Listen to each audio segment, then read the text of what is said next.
Halo, selamat malam. Perkenalkan, nama saya Erik Polan Simomora.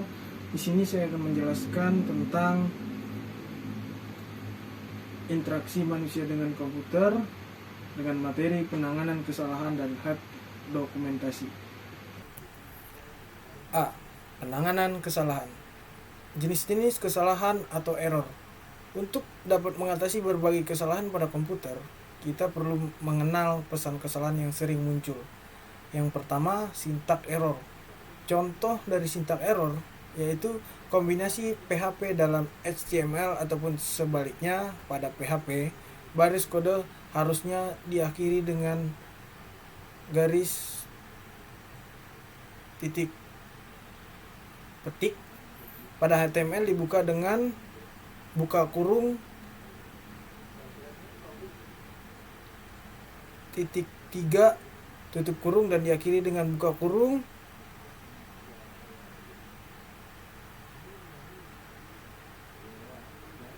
garis miring titik 3 tutup kurung.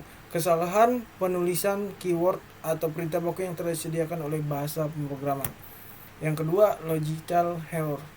Yang ketiga, runtime error. Contoh dari runtime error, ketika program meminta user untuk menginput angka namun user malah menginputkan huruf. Yang kedua, ketika melakukan perhitungan pembagian angka 1 dengan 0. Petunjuk pencegahan dan memperbaiki kesalahan. 1. Validasi masukan. Misalnya, jika pengguna harus memasukkan bilangan positif sementara ia memasukkan data negatif atau 0, maka harus ada mekanisme untuk mengulang pemasukan data tersebut. 2. Proteksi pengguna. Program memberi peringatan ketika pengguna melakukan suatu tindakan secara tidak sengaja, misalnya penghapusan berkas. Yang ketiga, pemulihan dari kesalahan.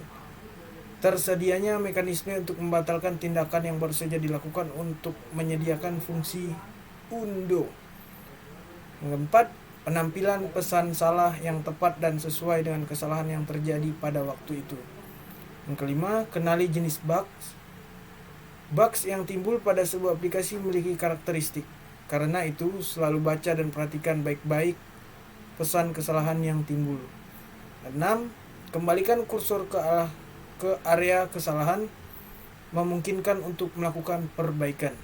Ketujuh, memungkinkan pertimbangan ulang aksi-aksi yang dilakukan oleh user, misalnya memindahkan file dari recycle bin. B. Help dan dokumentasi. Rancangan sistem yang baik adalah rancangan di mana pengguna dapat langsung menggunakan sistem dengan mudah tanpa pelatihan dan program bantuan sama sekali. Tetapi, sangat lebih membantu pengguna bila program bantuan atau help tetap disediakan ke dalam sistem. Sistem dukungan pengguna dapat berupa sistem bantuan atau help dan dokumentasi. Perbedaan sistem bantuan, help, dan dokumentasi adalah bahwa sistem bantuan berorientasi terhadap masalah khusus, sedangkan dokumentasi berorientasi kepada sistem dan sifatnya umum. Sifat-sifat help dan dokumentasi. Ada beberapa sifat-sifat help dan dokumentasi, yaitu 1. Availability, yaitu user dapat menggunakan bantuan pada setiap waktu selama berinteraksi dengan sistem. User tidak perlu keluar dari aplikasi selama bekerja untuk membuka aplikasi bantuan. 2. Accuracy dan completeness, yaitu bantuan ini seharusnya tersedia secara lengkap dan akurat. Ketiga, konsistensi.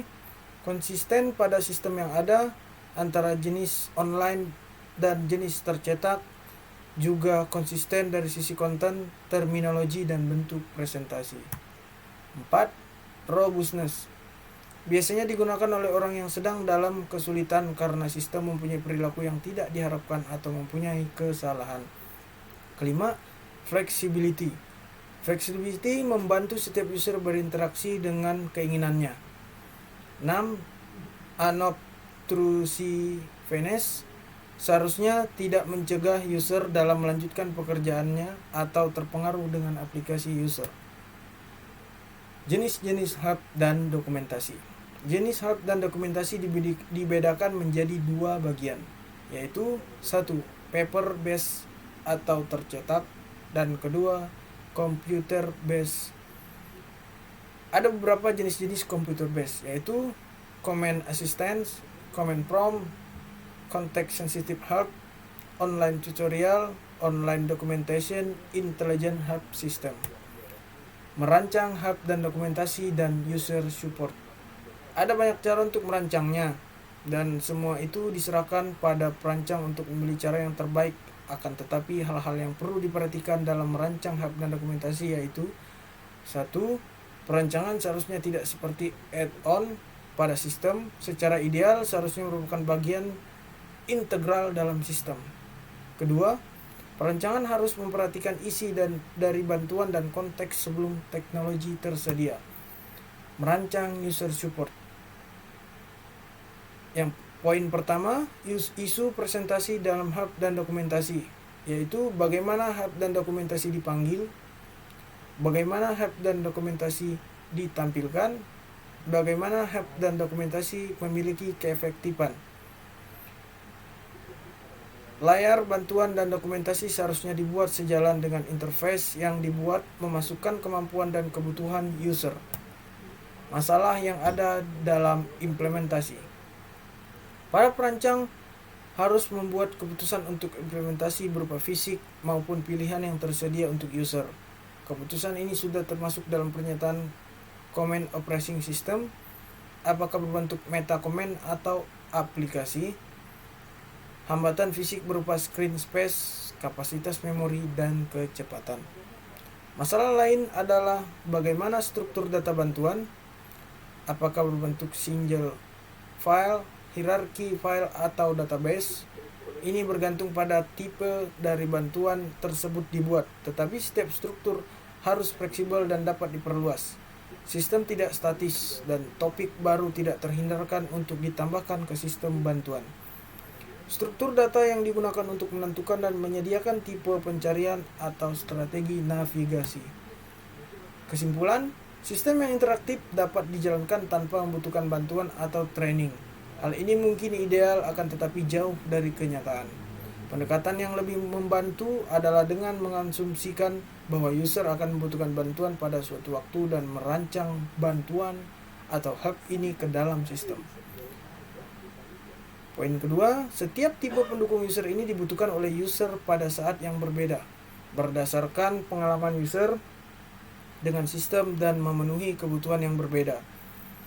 Ada banyak informasi yang diinginkan, definisi contoh, kesalahan yang dikenal, dan informasi memperbaiki kesalahan, opsi perintah, dan lain-lain. Beberapa di antaranya ada yang tersedia dalam perancangan interface-nya sendiri, dan ada yang dimasukkan ke dalam bantuan atau sistem pendukung.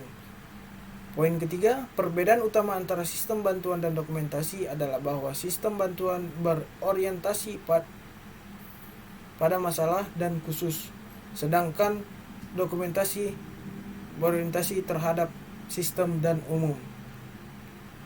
Sekian presentasi dari saya, kurang lebihnya mohon maaf. Terima kasih. Saya Riko Sumamura. Terima kasih.